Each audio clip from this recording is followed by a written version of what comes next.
Hari ini 29 September diperingati sebagai World Heart Day atau Hari Jantung Sedunia. Peringatan ini menjadi langkah untuk meningkatkan kesadaran tentang penyakit jantung yang merupakan penyakit paling mematikan di dunia.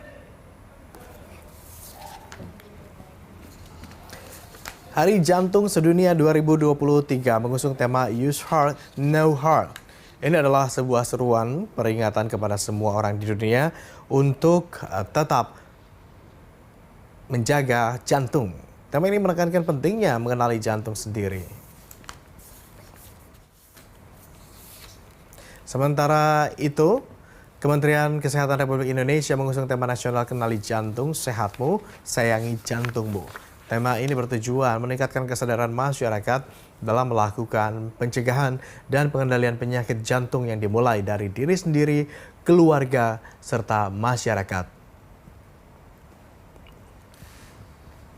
Ide untuk mengadakan Hari Jantung Sedunia pertama kali dicetuskan oleh mantan Federasi Kesehatan Dunia Anthony Beye de Luna.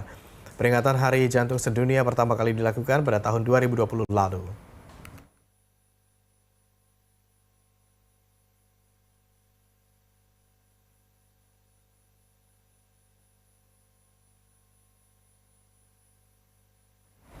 Pemirsa, penyakit jantung adalah penyakit yang paling mematikan di dunia. Data WHO menyebut pada 2021 lalu kematian akibat penyakit jantung ini mencapai 17,8 juta kematian. Ini berarti dari 1 dari 3 kematian di dunia setiap tahunnya disebabkan oleh penyakit jantung. Kita lihat sejumlah data berikut ini, pemirsa. Kami coba tampung data terkait penyakit paling mematikan di dunia dari sumber World Health Organization atau WHO, di mana ini penyakit paling mematikan ternyata yang pertama mulai dari jantung, stroke, penyakit obstruktif kronis atau PPOK, kemudian juga infeksi saluran pernafasan, neonatal condition, kanker pernafasan, Alzheimer dan demensia, diare, diabetes, dan kemudian ginjal. Kalau misalnya kita lihat terkait kewaspadaan penyakit jantung, ini riset dari data kesehatan dasar di tahun 2018 maksud kami, prevalensi penyakit jantung ini meningkat dari 0,5% di tahun 2013 menjadi 1,5% pada tahun 2018. Hanya berselang sekitar 5 tahun, lalu kenaikannya bisa masif hingga 1% begitu ya.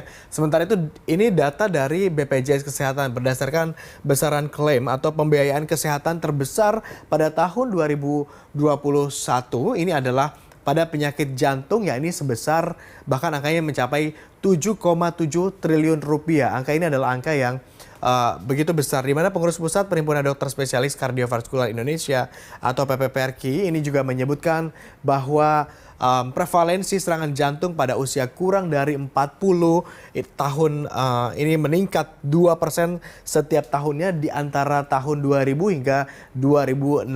Kita coba lihat data berikutnya. Ini data terkait prevalensi penyakit jantung yang tertinggi berdasarkan sumber dari Riskesdas di tahun 2018. Sebarannya berdasarkan sejumlah provinsi yang coba kami ramu menjadi grafis. Pemirsa, kalau kita lihat dari sini, yang tertinggi adalah Kalimantan Utara sebesar 2,2%. Kemudian disusul oleh daerah istimewa Yogyakarta 2%, tampaknya angkanya setara antara DKI Yogyakarta dengan Gorontalo yang juga 2%. Kemudian berikutnya adalah Kalimantan Timur dan DKI Jakarta yang duduk di peringkat ke 45, yaitu adalah besarannya 1,9%. Kalau misalnya kita lihat data lagi terkait jantung ini, memang jaga indeks massa tubuh ini harusnya terkendali begitu ya pemirsa, atau BMI. Idealnya berapa sih indeks massa tubuh ini agar kemudian bisa dinilai sehat sehingga terlepas dari resiko penyakit jantung begitu ya. Kalau kita lihat ini dari sumber Universe Research yang kami coba urai datanya, BMI sendiri adalah berat badan kilogram dibandingkan dengan kuadrat tinggi badan dengan satuan meter. Jadi hitungannya misalkan 70 kg dibagi dengan tinggi badan 170 kg pangkat 2 kuadrat kemudian nanti hasilnya jadi berapa ada di kisaran ini.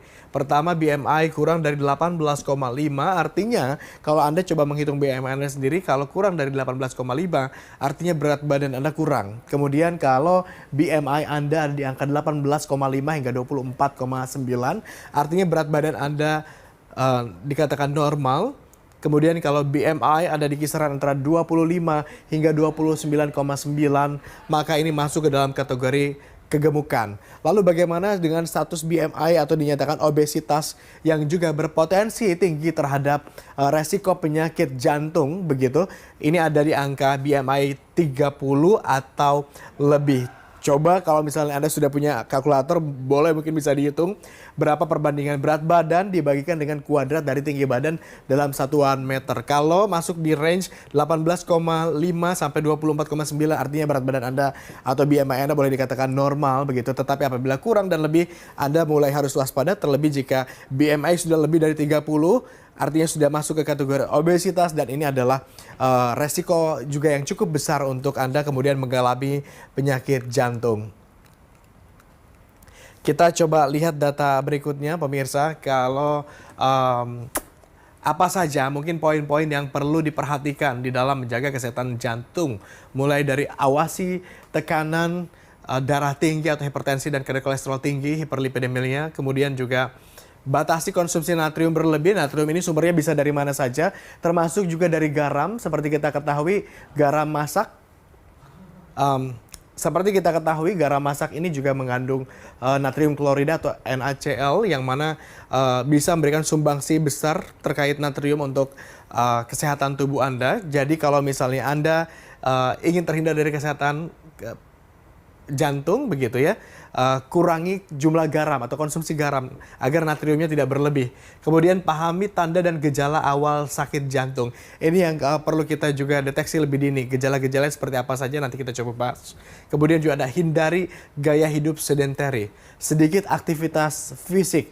Artinya apapun yang Anda konsumsi harus diimbangi juga dengan aktivitas keseharian. Jangan sampai keseharian kita terbatas sementara konsumsi natrium dan sebagainya ini juga banyak tidak diimbangi dengan gaya hidup sehat. Yang terakhir adalah pantau kesehatan jantung melalui konsultasi. Jika gejala-gejala ini kemudian sudah terasa ada yang berbeda, tidak ada salah kita untuk langsung datang kepada pihak profesional.